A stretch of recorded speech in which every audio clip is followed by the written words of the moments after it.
vais inviter donc Laura Siboni à venir présenter. Donc Laura, tu es enseignante à HEC et Sciences Po. Comme agrotique, tu fêtes tes 30 ans cette année. Tu as été fière de me le dire. Et tu es l'autrice d'un livre qui s'appelle Fantasia. Voilà, et bien sûr, comme il n'y a pas d'anniversaire sans un cadeau d'anniversaire, je voulais apporter.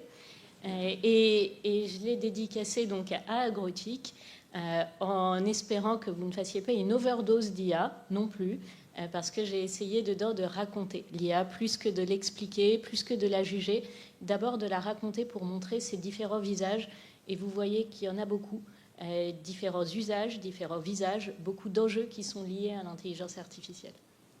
Et quand on a préparé cette présentation, donc avec Laura, c'était captivant. Enfin, on a beaucoup échangé. Au départ, l'idée, c'était d'avoir une vision de comment l'IA allait changer les métiers dans tous les secteurs d'activité. Et elle m'a dit, on a une conversation sur le domaine artistique et la création. Et elle m'a dit, mais non, mais on a des idées préconçues sur le fait que l'IA allait aussi impacter la création et accompagner la création. Et je crois qu'on a décidé aussi d'axer un peu ta présentation sur ces aspects-là qu'on n'attend pas trop. Voilà. Donc, je vais t'installer. Voilà. On est prêt. Et ce sera un grand plaisir d'en parler et d'en profiter pour vous souhaiter, bien sûr, un très joyeux anniversaire, puisque 30 ans, donc c'est l'occasion, c'est un âge charnière, c'est l'occasion de regarder en arrière et aussi de se projeter dans le futur. Et l'IA générative, c'est un de ces sujets, vous l'avez bien montré, qui vont changer la création, qui vont aussi changer les métiers. C'est déjà les tâches qu'on fait. On a vu les tâches de prédiction, on a vu les tâches de recommandation, on a vu les tâches, je vous remercie, de génération. Et qui va aussi changer les métiers eux-mêmes. Pas seulement les tâches qu'on fait, mais la manière dont on conçoit ces métiers, la manière dont on conçoit, on a utilisé des mots comme comprendre, l'intelligence, la création, la génération, et donc ça aussi, ça évolue. Et je trouve que le fait de parler des implications artistiques de l'intelligence artificielle, ça en donne de bonnes illustrations. Peut-être pour commencer par les changements les plus impressionnants. Parce que moi, j'aime bien raconter l'IA. Je dois tout de suite vous dire que si j'aime tellement le raconter, c'est parce que moi, je suis une grande fraude. Je ne suis pas du tout scientifique. Je ne suis pas du tout ingénieur. Moi, à l'origine, je faisais une thèse professionnelle sur la recommandation en littérature. C'est-à-dire que ma grande question, c'était comment est-ce qu'on sait qu'un livre va plaire à quelqu'un, sachant que cette personne ne l'a pas encore lu. C'est une question qu'on s'est tous posée quand on veut faire un cadeau, on veut offrir un livre à quelqu'un qui n'a pas encore lu, et en même temps, on aimerait que ça lui plaise. Et alors, pour ça, il y a plusieurs manières. Évidemment, on peut demander aux gens, on peut leur demander qu'est-ce que vous voulez lire. Mais en général, la réponse, c'est plutôt, je ne sais pas, surprenez-moi. Et donc, bon, il y a une autre méthode qui est la méthode Amazon. Les gens qui ont acheté tel livre ont aussi acheté tel autre.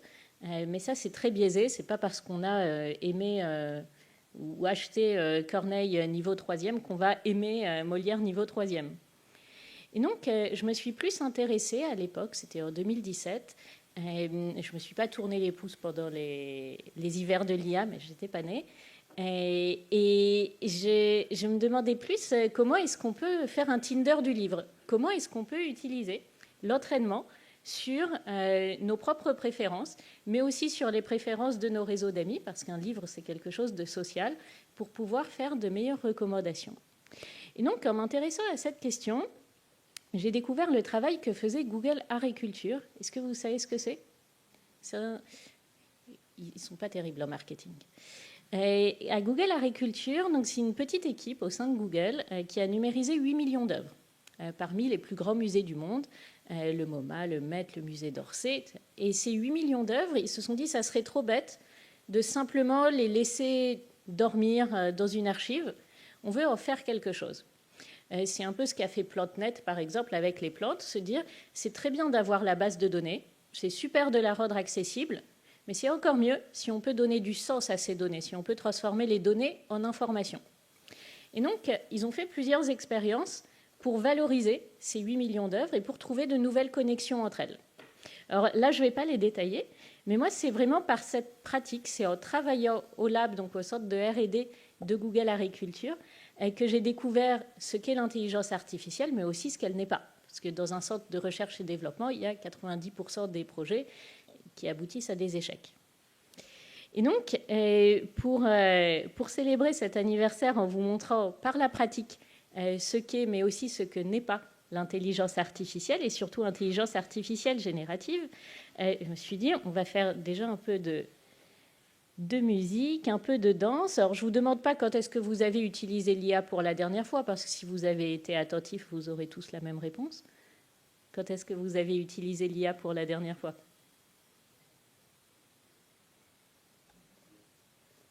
Les fauteuils sont très confortables dans cette salle.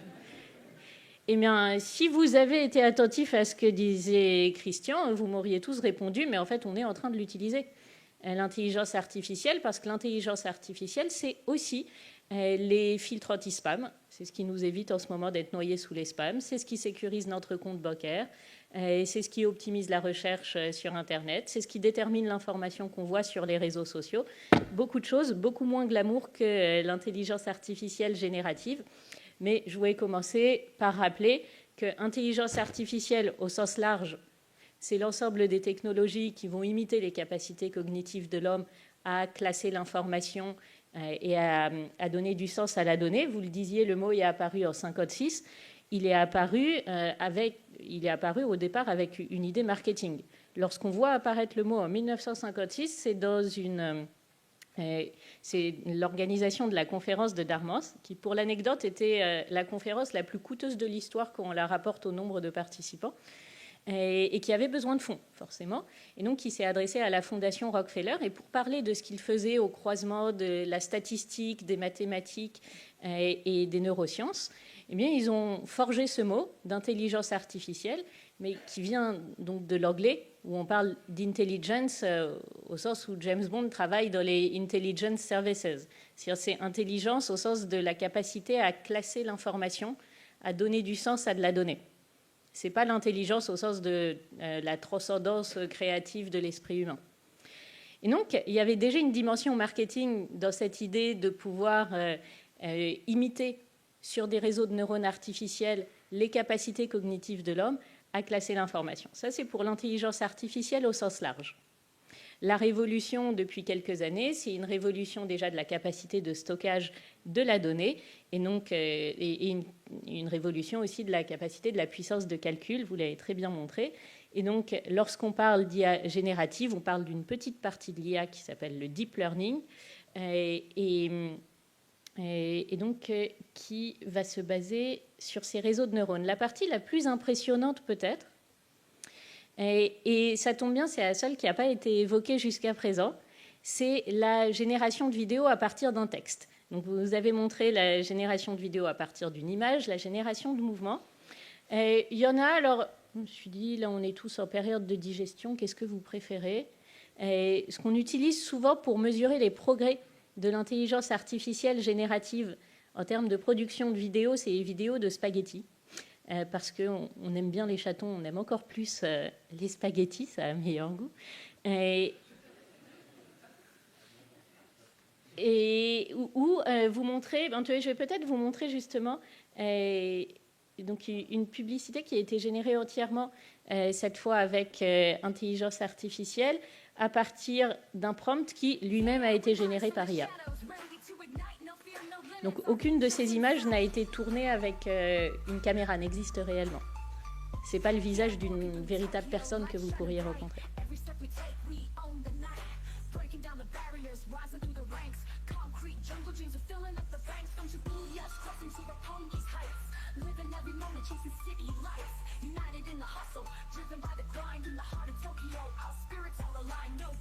Donc, vous voyez que l'IA générative, même si elle produit des choses qui n'existent pas, elle peut avoir un impact sur le réel. Bon, j'ai pas l'impression qu'elle vous donne très envie de danser maintenant. Et c'est d'ailleurs un autre projet qui avait été fait par Google Agriculture, puisqu'ils ont pu avoir accès aux tracks originaux de Freddie Mercury. donc qui à sa mort a légué ses tracks originaux au Phoenix Trust pour sensibiliser au sida, et qui y a donné accès à YouTube, mais à une condition.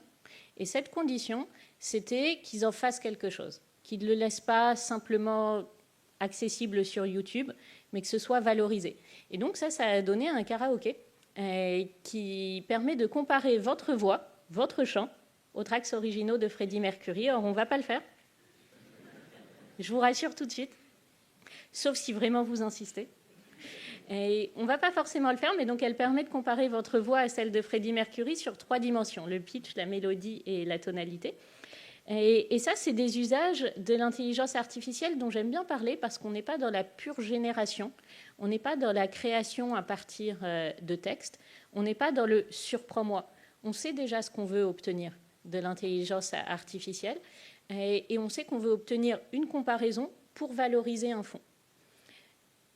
Et c'est aussi ce qu'on a fait. Alors, tout à l'heure, vous parlerez d'ergonomie, mais alors dans un autre sens. Il ne s'agira pas d'ergonomie dans ce sens très physique. Et c'est un projet dont j'aimerais vous parler parce que j'en parle pas souvent, et c'est l'un des premiers projets que j'ai découvert au lab de Google Agriculture. Donc, vous voyez que le projet, il est résumé en quelques mots. Create your own dance, créez votre propre chorégraphie. Mais ce qui est intéressant, c'est l'histoire de ce projet.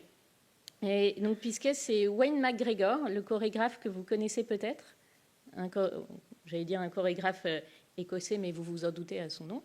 Donc, Wayne McGregor qui a contacté Google Agriculture en disant voilà, nous, lorsqu'on crée une chorégraphie, ben forcément, on s'inspire de ce qui a déjà été fait. Et puis, on a beaucoup de contraintes physiques. On ne peut pas envoyer la tête d'un côté, le corps de l'autre, une jambe par ici. On a aussi beaucoup de contraintes. Et donc, on se demande si l'intelligence artificielle générative peut générer des chorégraphies à partir d'un entraînement sur une base de données qu'on a déjà. Donc, la première chose, ça a été de collecter 500 000 images de danse. Ça a été de collecter la base de données. La deuxième chose, ça a été d'analyser les différentes poses. La troisième, c'était à partir d'un mouvement donné, de chercher à générer la pose suivante, parce qu'il fallait qu'elle soit cohérente physiquement, avec qu'elle soit possible à exécuter depuis la pose précédente. C'est là que je me suis beaucoup amusée, parce que lorsqu'on change la température, c'est-à-dire lorsqu'on change le taux de similarité avec la base de données, lorsqu'on permet plus ou moins de liberté à l'IA générative, pour le dire comme ça, eh bien là, on a nos poses, c'est-à-dire nos stick figures, nos petits bonshommes, qui vont faire des choses complètement étonnantes, qui vont partir la moitié du corps d'un côté, l'autre moitié de l'autre. Et moi, c'est grâce à ça que j'ai découvert ce qu'était l'intelligence artificielle, en n'étant pas du tout ingénieur. Et c'est ça qui m'a fascinée aussi, en me montrant que ce n'était pas forcément créatif, au sens où on ne va pas remettre en cause le paradigme. On va toujours s'inspirer de la base de données, mais avec une température qui peut varier. Et puis, à partir de là, donc on peut générer des chorégraphies. Je vous montre très rapidement l'exemple. Vous pouvez de toute façon retrouver le projet. Eh bien, vous prenez une pose. Voilà, par exemple, donc parmi les 500 000, voilà, ça c'est une pose qui a l'air bien festive. Et donc, ça peut vous générer la pose suivante. Hop, on veut arriver là. Et donc, on a l'animation et charge après aux danseurs de reproduire la chorégraphie. Donc ça, c'est des projets qu'on montre peu parce que ce n'est pas les plus impressionnants. Ce n'est pas aussi glamour que de générer entièrement une vidéo à partir d'un prompt, d'une requête. Mais ça peut aussi donner de l'inspiration en fonction des données dont vous disposez. Les données, ça peut prendre des choses extrêmement variées, des formes extrêmement variées. Vous voyez avec le karaoké Freddie Mercury, la donnée, ça peut être votre voix. La donnée, ça peut être notre visage. La donnée, ça peut être des poses chorégraphiques. Et la donnée, je pense qu'on en parlera tout à l'heure, ça peut être aussi des parcours utilisateurs. Et la donnée, ça peut être nos préférences. Ça peut aussi, et méfiez-vous de ces usages-là, bien sûr, ça peut aussi être nos opinions. Ça peut être nos opinions politiques. Ça peut être notre réseau d'amis, etc. Et donc, on peut se dire que si l'IA impacte déjà la chorégraphie, c'est-à-dire la manière dont on bouge, elle va changer beaucoup de choses dans le monde du travail et en particulier dans l'agriculture. Et or, la grande question qui vient lorsqu'on aborde les questions de l'impact de l'IA sur les métiers, c'est est-ce que l'IA va vous remplacer? J'ai entendu un oui. Non, il n'y a pas trop de risque surtout que l'IA a décidé de vous montrer de se montrer sous son jour le plus ridicule. Non, il n'y a pas trop de risque que l'IA vous remplace. Par contre, quelqu'un qui sait utiliser l'IA générative a pas mal de chances de vous remplacer. Et pour ça, j'aimerais tester quelles sont vos connaissances déjà sur le domaine. Donc j'ai 2 petites questions. C'est le quiz pour vous. Vous avez déjà eu le cadeau. À votre avis, quel sera le marché de l'intelligence artificielle? On va faire le juste prix. Le marché de l'intelligence artificielle en 2030. Pour rappel, 2030, c'est aussi loin de nous dans le futur que l'incendie de Notre-Dame dans le passé. Donc c'est vraiment demain. Alors, à votre avis, dites-moi un chiffre, le marché de l'IA en 2030.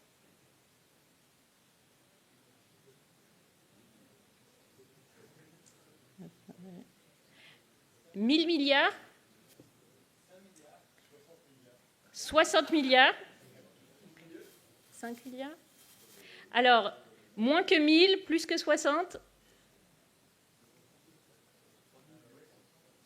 500 plus que 500? Oh, très bien. 827 milliards de dollars selon Statista.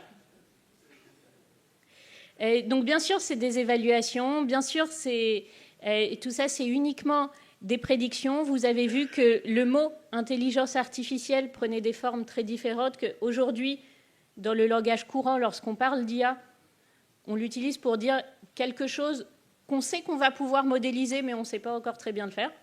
Parce que lorsqu'on sait le faire, on appelle ça un filtre anti-spam, on appelle ça un autocorrect, et lorsqu'on ne sait pas comment l'appeler, on l'appelle intelligence artificielle. Mais ça vous donne quand même un ordre d'idée que c'est gigantesque, 827 milliards, et que ça a un impact phénoménal. Par contre, un impact très diversifié en fonction des secteurs et en fonction des différents postes. Vous posiez la question sur la physique quantique. Donc, dans le cadre de mon livre, j'ai pu interviewer un chercheur en cryptographie qui me disait, mais bien sûr, on est déjà en train de travailler sur comment sécuriser les futurs ordinateurs quantiques. Pour l'instant, la recherche quantique, c'est encore c'est vraiment réservé à une élite, c'est encore très confidentiel. Mais on cherche déjà comment on va pouvoir sécuriser ces systèmes-là lorsqu'ils se seront démocratisés, parce que, évidemment, la question de la sécurité, question des systèmes d'information, question de cryptographie, c'est l'un des premiers systèmes qui est impacté par les évolutions technologiques. Et ça se voit en particulier sur l'intelligence artificielle. Donc, bon, je ne vais pas vous faire la deuxième question du quiz puisque vous avez la réponse sous les yeux. À votre avis, quels sont les secteurs qui seront les plus impactés par l'intelligence artificielle? Eh bien, ce n'est pas évident à dire parce que dans chacun de ces secteurs, là aussi, l'impact va être très variable. Donc ça, c'est une étude de McKinsey, donc la plus récente sur l'impact de l'IA dans les métiers que j'ai pu trouver remonte à 2022.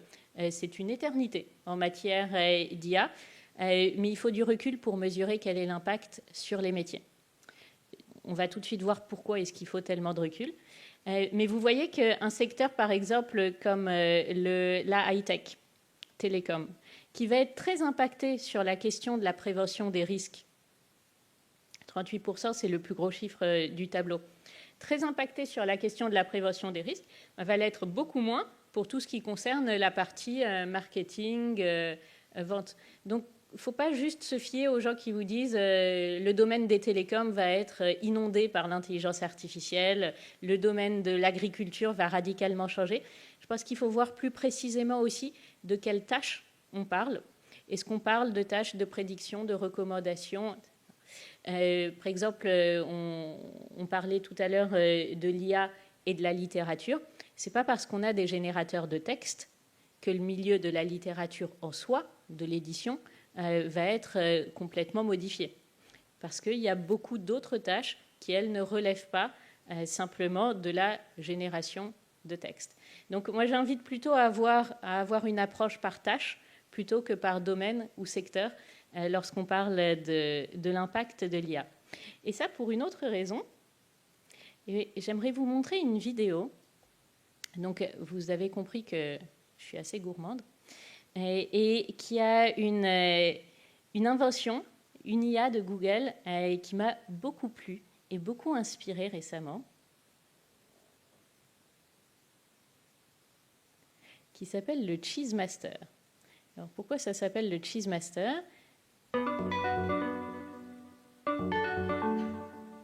L'intelligence artificielle, c'est un domaine dont on entend beaucoup parler. C'est la capacité pour un programme à s'inspirer de comportements humains complexes. Le machine learning, c'est une branche de l'intelligence artificielle qui vise vraiment à apprendre à un programme à apprendre. C'est notamment ce qui est utilisé dans Google Traduction. Aujourd'hui, en France, on s'est lancé un nouveau défi en s'attachant à un morceau du patrimoine français, en proposant à nos utilisateurs un programme de reconnaissance de fromage. C'était un domaine qu'on ne connaissait pas forcément, donc on a dû aller à la rencontre d'experts, et c'est comme ça qu'on a fait la rencontre du collectif Fromaginaire. Quand Google nous a contactés, on n'a pas vraiment été étonnés, parce que c'est vrai que pour nous, le fromage, c'est un produit d'une incroyable complexité. C'est la diversité des terroirs, des techniques, et donc il y a matière à faire des recherches sur ce produit. On a commencé par ce qu'on savait faire. On sait faire des réseaux convolutionnels pour reconnaître des images. Mais très rapidement, on a voulu aller au-delà parce qu'il n'y a pas que le visuel dans un fromage. Ah oui, toute la complexité du fromage, c'est à la fois les notions de texture, d'arôme, de goût. Il a fallu inventer des nouvelles technologies. Par exemple, pour la texture, nous avons conçu un pouce à tâter le fromage. Également un nez électronique. On est capable de reconnaître non seulement un coulommier d'un camembert, mais on est capable de reconnaître le millésime et jusqu'à la brebis qui a produit le lait. C'est un outil qui va vraiment intéresser les particuliers parce qu'ils vont pouvoir marquer la différence entre le produit authentique, naturel, et justement des ersatz. Ce qui est important, c'est que le fromage, c'est une aventure humaine et c'est beaucoup d'amour, beaucoup de travail. Comme notre collaboration. Exactement. Je vous vois vous moquer, c'est pas très gentil ça. C'est quand même révolutionnaire.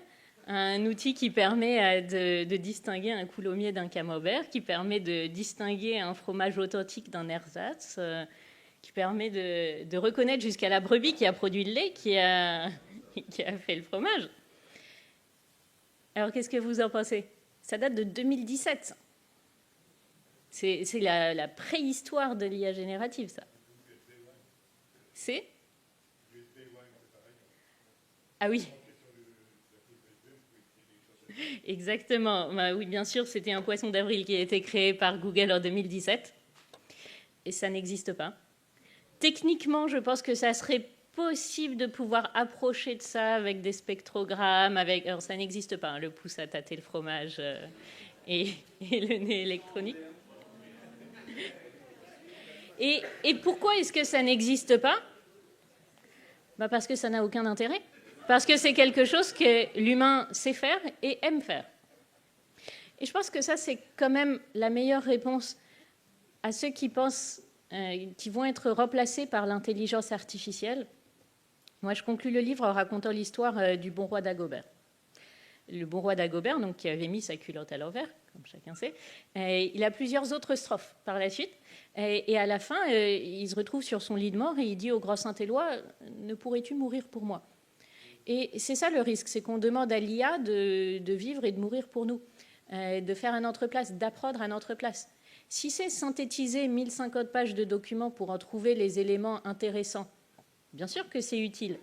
Si c'est synthétiser Germinal pour pouvoir répondre aux questions qu'a posées la prof pour avoir une bonne note et pour pouvoir passer au livre suivant qu'on va lui-même synthétiser par IA, là, ça n'a plus beaucoup d'intérêt. Et donc, la première question Et je vais conclure là-dessus, mais celle qu'on se pose rarement lorsqu'on mène des projets de transformation IA en entreprise, c'est d'abord à quoi ça sert. C'est d'abord d'aller récolter les attentes. Et ça, surtout pour des entreprises, c'est pas si simple de se le poser, parce que récolter les attentes, ça veut dire aller les chercher là où elles se trouvent, c'est-à-dire là où les gens collectent la donnée. Et ça, c'est pas toujours au même endroit que là où on décide de mener des projets IA. Et je vous donne juste un chiffre. Il y a 68% des transformations IA en 2023 qui se sont soldées par un échec. Plus de 2/3 des transformations IA qui ont été menées, qui coûtent cher, l'année dernière, se sont soldées par un échec. Et alors, il y a plusieurs réponses, plusieurs causes à ça. Bon, les premières, c'est évidemment l'adoption. Les gens qui vont être réticents à l'IA parce que ça demande de documenter ces échecs, les données sur ce qui n'a pas fonctionné, sur les tests in vivo qu'on a menés, qui n'ont pas mené à confirmer les intuitions qu'on avait, par exemple. Eh bien, vous êtes scientifique, vous savez bien que c'est les plus précieux. C'est ceux qui nous apportent les données les plus précieuses. En entreprise, ce n'est pas forcément ce qu'on a envie de documenter. Et puis, l'adoption, parce qu'on n'a pas envie de se faire remplacer par une IA, et donc ces peurs, ces mécompréhensions, le fait qu'on ne comprenne pas toujours l'intérêt des transformations IA vont créer des réticences. Et puis, il y a le problème de la mise à l'échelle. Allez, je vous raconte quand même juste une anecdote sur la mise à l'échelle. C'est parce que là, vous allez croire que j'ai encore des actions chez Google. Non, ce n'est pas du tout le cas. Puisqu'à un moment, on a voulu lancer un nouveau projet. Donc, on s'est dit, on a 8 millions d'œuvres. C'est magnifique.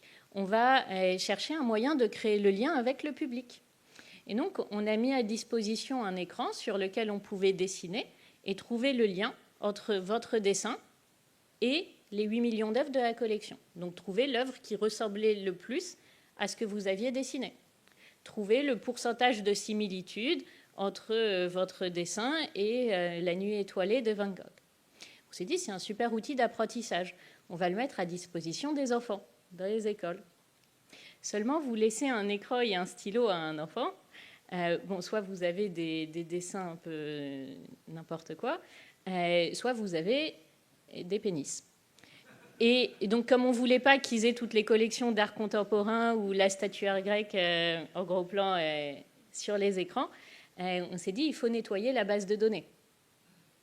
Et ça, vous le savez bien, si vous utilisez, vous parliez par exemple de faire des capteurs, j'imagine pour repérer les nuisibles dans les champs ou pour repérer lorsqu'on utilise des capteurs, on sait bien qu'il faut nettoyer les bases de données pour ne pas utiliser tout et n'importe quoi comme entraînement.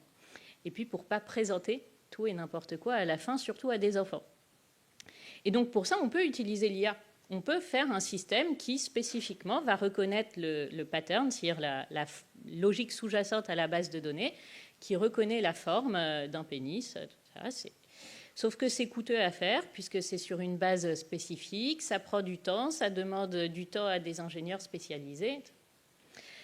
Ils avaient à disposition une coordinatrice du lab qui, du coup, a passé une semaine à passer 8 millions d'œuvres pour repérer. Alors déjà, comme il y a un partenariat avec le Life Magazine, il y avait toutes les photos des croix gammées modèle années 1930 sur les photos en noir et blanc, donc il fallait aussi éliminer. Et puis alors, toutes les formes, les couleurs, tout ce que vous voulez de pénis dans les collections, elles ont été repérées à la main. Même si on était à Google, parce que c'est moins coûteux, c'est plus rapide, c'est plus flexible. Et il y a encore une bonne partie des projets IA qui ont encore ce problème de mise à l'échelle, c'est-à-dire où on va penser à faire un bon POC, une bonne proof of concept, un très bon prototype, souvent avec les moyens du bord, et on ne va pas tellement anticiper la mise à l'échelle. Comment est-ce que ça se passera lorsqu'on aura plus de données ? Comment est-ce que ça se passera lorsqu'on voudra utiliser le véritable potentiel de l'apprentissage machine, c'est-à-dire faire des systèmes qui s'adaptent à des bases de données qui évoluent. Et donc, ces deux questions, l'adoption et la mise à l'échelle, c'est en grande partie ce qui explique le taux d'échec des transformations IA en entreprise. Et donc, mon message, et je rejoins Christian, je rejoins Guilhem là-dessus, c'est que l'IA, c'est pas de la magie, elle part de données qui sont produites sur le terrain, et donc ça demande d'écouter, de demander d'abord les attentes des gens qui manipulent ces données, qui collectent ces données, qui vont les trier. Et elles sont produites avec nos biais humains, nos biais de collecte, mais aussi les biais du modèle qu'on utilise et les biais d'interprétation sur l'IA. Donc l'IA, elle va juste donner du sens à ces données. Elle va chercher le pattern, le motif de répétition dans ces données pour pouvoir notamment faire de la génération. Donc mon message, c'est déjà formez-vous à l'IA générative, mais en partant de vos propres attentes, ne faites pas de cheese master. Ne cherchez pas à classer les fromages si ce n'est pas quelque chose dont vous avez besoin, si ce n'est pas une expertise sur laquelle vous pouvez vérifier et si ce n'est pas des données que vous connaissez. Et donc, formez-vous à l'IA, mais selon vos propres besoins et surtout, essayez et testez. On me demande souvent quelle est la meilleure IA générative. Vous avez montré des tests où il y en avait 50. La vraie réponse, c'est la meilleure IA générative, c'est celle qui vous convient le mieux. Et donc, testez-les. La plupart de ces outils, on peut les tester. Et la pratique reste le meilleur moyen de faire le tri à partir de vos propres besoins. Merci beaucoup. Et je vais dépasser le temps.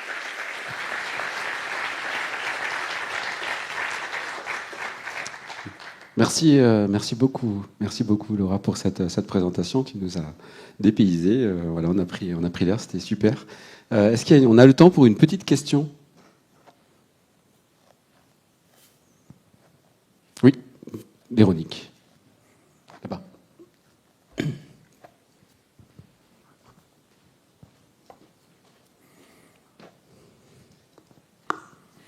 Bonjour, merci beaucoup. C'était un super exposé, très, très agréable. C'était pas une question, c'était une remarque. Moi, j'ai passé des années à inventer des doigts pour mesurer la fermeté des fruits. Donc voilà, ça existe. Prochaine étape, le fromage. Mais on a eu beaucoup d'argent pour ça. Hein. Donc ça existe, les gens, ça existe et ça intéresse les gens. Il y a des filières agroalimentaires parce que vous pouvez pas mettre des gens derrière les chaînes de tri des fruits et légumes et toucher en fait chacune des pêches qui va passer devant eux. Voilà. On se demandait comment l'IA allait impacter les métiers. Elle va peut-être donner de nouveaux débouchés au Fruit Master. Oui, au Fruit Master et Cheese Master. On a des collègues aussi, INRAE, qui travaillent en ingénierie des connaissances, donc également en IA, pour collecter la connaissance métier des appellations d'origine protégée de type comté, reblochon, etc., avant qu'elles ne se perdent. Voilà. Donc l'IA et le fromage ont une histoire ensemble aussi. Mais c'est absolument fou de voir qu'en 2017, c'était un canular. Lorsque Google a tourné cette vidéo en 2017, c'était un poisson d'avril. Qu'aujourd'hui, déjà Google ne fait plus de poisson d'avril parce qu'ils sont devenus beaucoup plus prudents avec leur image. Mais surtout, ils font plus de poisson d'avril parce que ça devient la réalité. Et c'est vraiment vertigineux de voir à quel rythme l'intelligence artificielle progresse sans immense révolution. Vous l'avez dit, on se base toujours sur des données existantes, mais en offrant de nouveaux débouchés. Le domaine où ça se voit peut-être le mieux, c'est un domaine moins sympathique, c'est les fausses informations. Les rumeurs, les fausses informations, la propagande, tout ça, ça existait avant l'IA. Par contre, on voit que l'intelligence artificielle, aujourd'hui, déjà, sous son aspect génératif, permet de mettre dans toutes les mains la création d'images, la création de textes, beaucoup plus facilement. Avec Midjourney, n'importe qui peut créer une fausse image. Et ensuite, par les mécanismes de bulles de filtre, enfin les mécanismes de prédiction de préférence sur les réseaux sociaux vont donner plus de viralité à ces contenus. Donc c'est des choses qui existaient déjà, mais qui prennent une ampleur absolument phénoménale à un rythme vertigineux. Mais il faudra qu'on reparle du Fruit Master et du Cheese Master. Merci Laura, merci pour cette présentation.